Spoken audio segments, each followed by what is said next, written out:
Kia ora, thank you so much for joining us.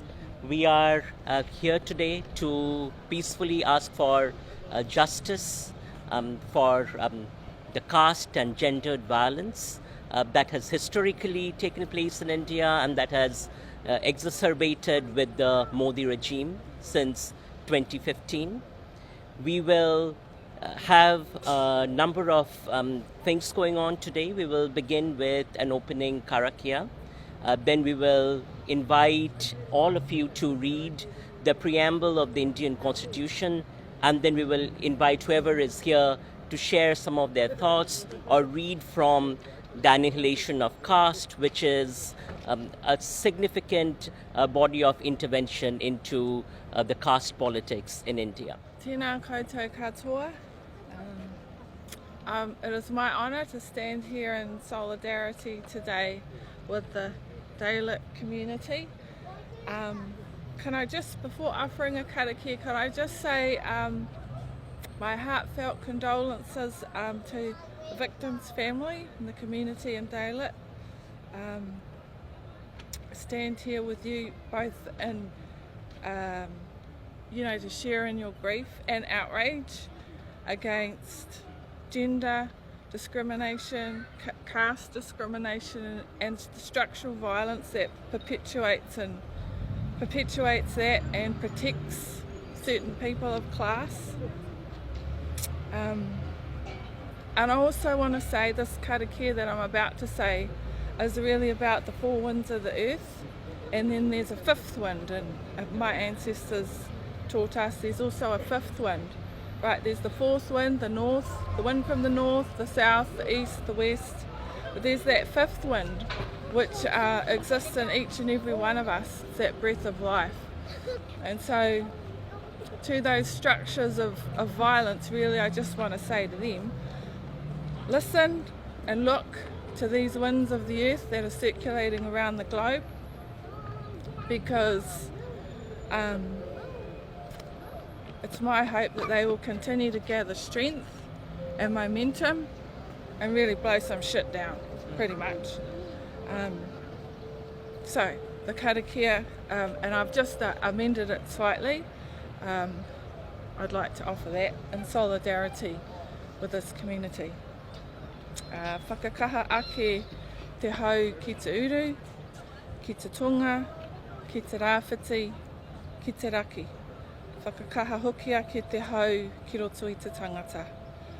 Ka mā kina ki ita, ka mā taratara ki tai, e hia ki ana te ata kura, he hau, he tio, he hauhu, ti he Māori ora. So I just said, may the four winds of the globe gather strength, gather momentum, including the winds that are in each of us today, to really challenge the structural violence and blow that shit down. Kia ora. I would like to invite Sita now to read from Annihilation of Caste. Kia ora koutou, na mihi nui kia koe. I'm reading now from a section of this really important book called the Annihilation of Caste, which comprises of a series of addresses that was meant to be part of a delivered speech at a conference, and that never occurred, but then went on to be published as a book later on. So I'm reading from a part of section 23 that's titled, Destroying Caste Would Not Destroy the True Principles of Religion. So, and I'm starting from point number 4 of that section. It says, to put it in plain language, what the Hindus call religion is really law, or at best, legalized class ethics. Frankly, I refuse to call this code of ordinances as religion.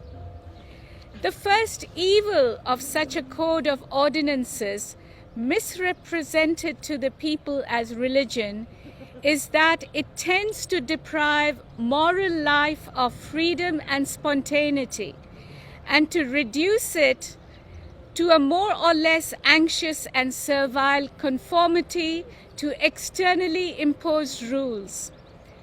Under it, there is no loyalty to ideals. There is only conformity to commands. But the worst evil of this code of ordinances is that the laws it contains must be the same yesterday, today, and forever. They are iniquitous in that they're not the same for one class as for another. But this iniquity is made perpetual in that they are prescribed to be the same for all generations. The objectionable part of such a scheme is not that they are made by certain persons called prophets or lawgivers. The objectionable part is that this code has been invested with the character of finality and fixity. Happiness notoriously varies with the conditions and circumstances of a person, as well as with the conditions of different people and epochs. That being the case, how can humanity endure this code of eternal laws without being cramped and without being crippled? I have, therefore, no hesitation in saying that such a religion must be destroyed, and I say there is nothing irreligious in working for the destruction of such a religion. Indeed, I hold that it is your bounden duty to tear off the mask, to remove the misrepresentation that is caused by naming this law as religion. This is an essential step for you. Once you clear the minds of the people of this misconception and enable them to realize that what they are told is not religion, but that it is really law, you will be in a position to urge its amendment or abolition. So as long as people look upon it as religion, they will not be ready for a change, because the idea of religion is, generally speaking, not associated with the idea of change. But the idea of law is associated with the idea of change, and when people come to know that what is called religion is really law, old and archaic, they will be ready for a change, for people know and accept that law can be changed. Kia ora koutou te whānau, te Māori ora, te marae o hene, tēnā koe. Professor Mohan, tēnā koe. Tēnā koutou, tēnā koutou, tēnā koutou katoa. My name is Andy Hickman. I'm an Anglican priest and also pastor at Milson Combined Church. I stand here with some fear and trepidation, acknowledging that as one who has benefited from white male privilege, I'm very humbled to be asked to speak and be an advocate for justice. Across the globe, we have the rise of religious nationalism that very much has its order of authority and those who fit certain demographics and where they are placed in the social spectrum. It's toxic, it has many variations, but it's all the same religious nationalism, whether it's Netanyahu's Zionism or Trump's American evangelicalism, Modi's Hinduism, especially we see evident in Kashmir and what's happening there, but also the King of Thailand and his Buddhist distortion and perversion of what true Buddhism is. We see these expressions, and what they do is religious nationalism is violent because it's predicated upon a militant misogyny. That is the evidence of it. So I'm one who stands in a faith tradition that, although I do not represent religious nationalism in any form, it is often perceived that I do, because I wear a religious collar and I wear religious garments and I am part of an institution. But I just want to highlight my priestly stole, my garment I'm wearing today. It's a quote from the Old Testament prophets: "Do justice, love kindness, and walk humbly with your God." And what I want to highlight is the reason why I'm wearing this particular one today is it is from a burlap sack made in India. This has been made in India. And so to highlight the humility and the justice and the kindness that is imperative in all our expressions. But I stand in a faith tradition that acknowledges one whose life and mission and martyrdom confronted state-sanctioned violence. And I'm referring to the English name is Jesus of Nazareth. Where did Jesus get his courage, his integrity, his humility from? I believe he got it from where most of us get our inspirations, from our mothers. And so when we look at the record of Jesus' mother, Mary, an indigenous Palestinian of Semitic ancestry, a female teenager who was pregnant, poor, most likely uneducated and illiterate, accused of adultery. And yet she had the courage to speak up against a religious political regime. I'm going to invite my friend, colleague and sister in faith, Linda, to stand with me. Linda has served in Southeast Asia and supporting women and children, and so I have a high respect for Linda, and together we work together at Milson Combined Church. We're going to read to you a paraphrase of the words of Mary when she confronted state-sanctioned violence, and these are from the words in the Gospel of Luke chapter 1. I invite Linda to come with me. She said, "We praise you, Lord, and our spirits rejoice in you, our Saviour. For you take notice of the unnoticeable and transform them into the blessed. You are strong and true to yourself and all that is good, in everything you are and do and say, and you do great things for us. Through the ages you have shown compassion to those who trust you, and in your strength you have scattered those who are arrogant and abusive. You have made the thrones of tyrants topple, and you have made humble people into leaders of many. You have cared for and provided for those who have nothing, and you have left the oversatisfied with empty hands. You have always been a help to your people and have shown mercy when we have gone astray. You made this promise to our ancestors, and you continue to stay true to it even now." Finally, Linda and I just want to say a karakia prayer.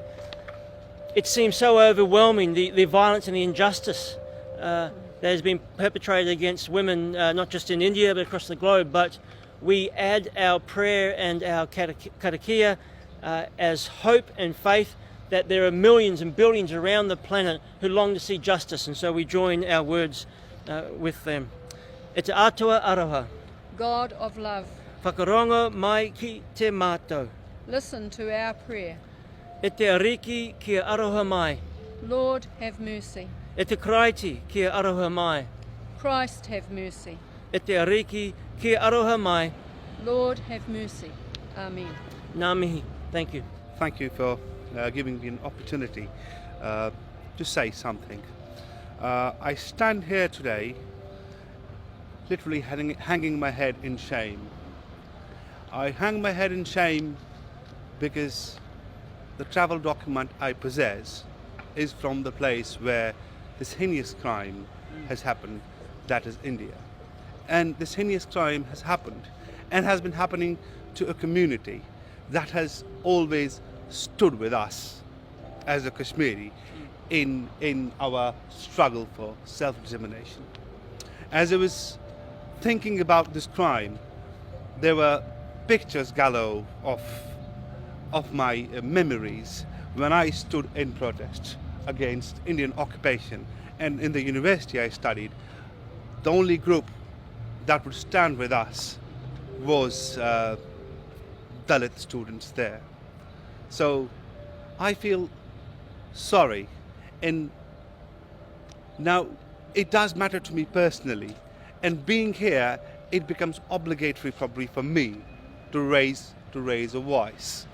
And as Sita said, it is the divinity of the religion that just perpetuates these crimes.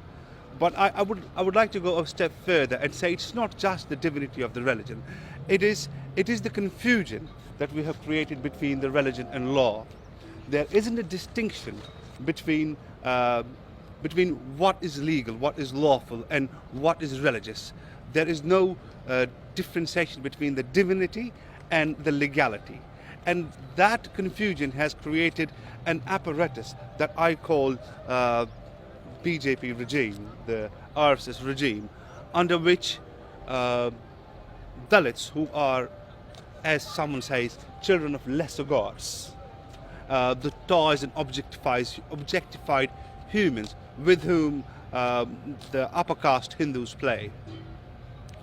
So I stand here in solidarity, and I seek justice. I seek justice from, it's not just a Hindu supremacist regime that has created such structures where violence against marginalized happens, but also the silence of the other, silence of the people around. So I stand here, and I think it's obligatory for us, everyone in New Zealand, either the people in New Zealand or immigrants like me, to raise voice and to raise voice and raise awareness against this heinous crime against humanity. Thank you. That's all I have to say for today. Once again, I want to thank each one of you for joining in witnessing this violence.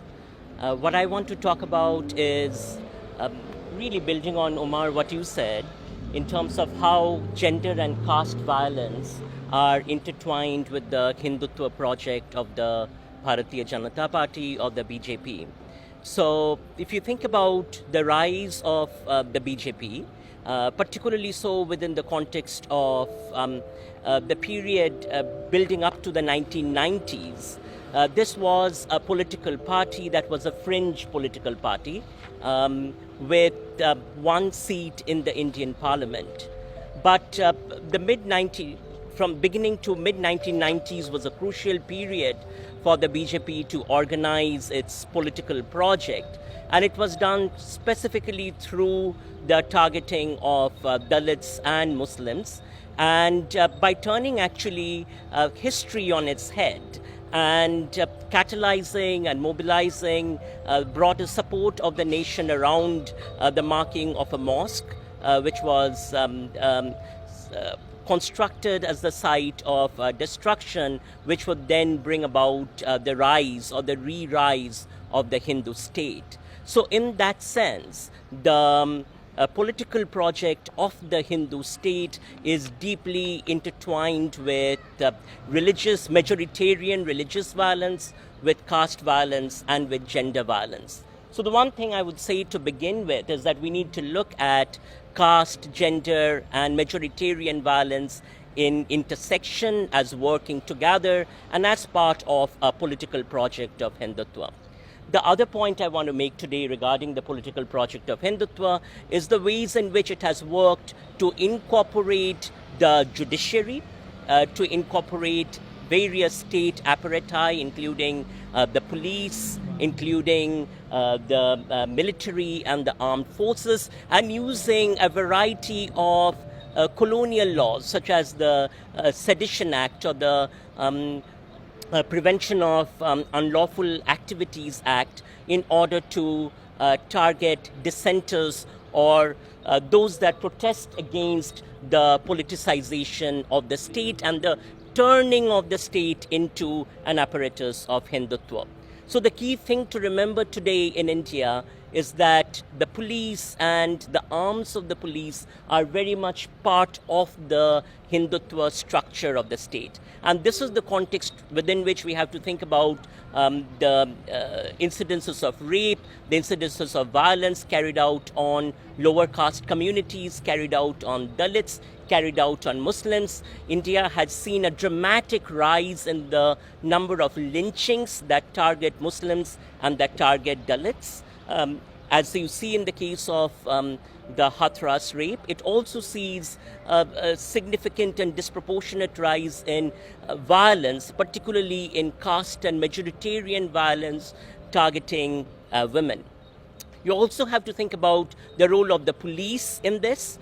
In the state of Uttar Pradesh, with the rise of the extreme right, I would say, within the context of the Yogi government in the state has been turned into a political apparatus for targeting Muslims and Dalits. So the role of the police here has been significant in terms of the ways in which it has catalyzed and enabled the violence, all the way from targeting the family of the victim on one hand to cremating the body of the victim without giving access to the family. So you think about the way in which the violence has been incorporated into the structure of the state. So the point that I want to make is that this violence, as with other violence across India, has to be looked at as a political project, has to be looked at as part of a political structure that is bent upon destroying the fabric of India, the constitutional fabric of India, and by turning it into a political project. The other point I want to make, of course, is that this is tied to the violence that we see targeting Muslims. This is tied to the CAA, the Citizenship Amendment Act, that has violated Indian Constitution and principles of Indian Constitution that see every Indian as an equal, and actually turned it into an instrument for targeting India's Muslims. But this is also tied to the political project in Kashmir and the ongoing occupation of Kashmir and the ways in which that has foregrounded the erasure of constitutional rights of Kashmiris. So really appreciate you, Umar, standing in solidarity. And the point that I'm trying to make here is that we need to look at all these struggles against Hindutva violence in continuity as working together with each other. Now, I want to wrap up by doing a couple of things. I want to highlight why we need to talk about the Hindutva project here in Aotearoa, New Zealand. And I hope that New Zealand politicians are paying attention to the protests that are taking place across Aotearoa.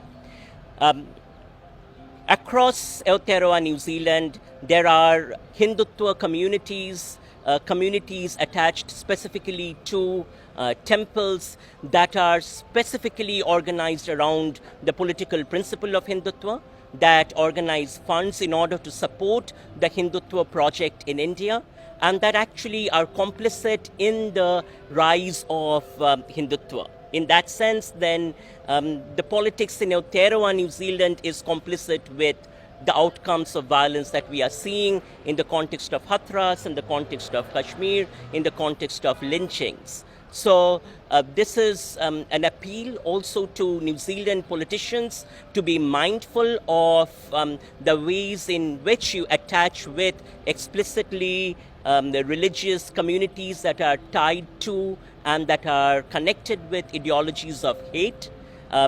Do your research. It is not enough to say that I did not know. Investigate and examine. Look at the complicity of different political groups. So when you go to a temple, for instance, look at the funding of the temple, look at who are the people that are sitting on the board of the temple, investigate where those people are getting their monies from, or who are they supporting with relationship to the various political projects in India, because the language of multiculturalism that you often use to support these multiple cultures and having religious harmony often can be complicit in the production and support for a project of violence and hatred, as we see in the context of Hindutva.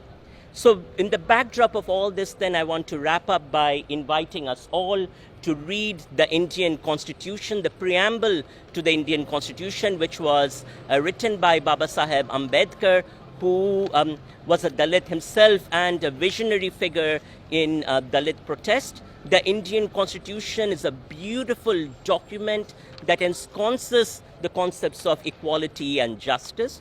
We, the people of India, having solemnly resolved to constitute India into a sovereign, socialist, secular, democratic republic, and to secure to all its citizens justice, social, economic, and political, liberty of thought, expression, belief, faith and worship, equality of status and opportunity, and to promote among them all fraternity, assuring the dignity of the individual and the unity and integrity of the nation. In our Constituent Assembly, this 26th day of November 1949, do hereby adopt, enact and give to ourselves this Constitution. By the Indian Minorities Group in New Zealand. And it starts with saying, why protest the Hathras rape case? And the text starts saying, since the brutal Nirbhaya rape and murder case in 2013, 242,000 rape cases were registered in India. According to the National Crime Report Bureau of India, only 30% of the cases are reported, that is, 95 rape cases per day or 4 rapes an hour in India. This clearly highlights that women are not safe in India and are always considered secondary citizens. Women from the underprivileged or weaker communities such as Dalits are one of the most oppressed in the world and are more vulnerable to sexual assaults by the upper caste sections of the society.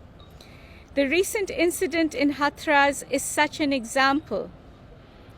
Our demands are the men responsible for this extreme brutality should be immediately apprehended and judicial process begin right after. The Indian government should also be accountable for their actions for not registering an FIR in the first place, not following the guidelines to preserve the evidence of rape, threatening the victim's family, and lastly, cremating the victim's body without permission of her family. The Indian officials also kept the victim's family under house arrest for almost 2 days, and no one from outside of the family were allowed to meet them. This is absolute violation of Article 19 and Article 21 of the Indian Constitution. According to the National Crime Research Bureau, atrocities on Dalits have increased under the current Indian government regime, and fascist forces are out taking India into the medieval age where women and people from underprivileged sections of the society are treated as slaves. We need to raise our voices now before it is too late. As NRIs, we need to show our solidarity and ask the Indian government to stop this religious, gender and caste-based discrimination. We are answerable to our next generation and our collective conscience for not taking action when there was a chance and hope for a change. And this is from the Indian Association of Minorities, New Zealand.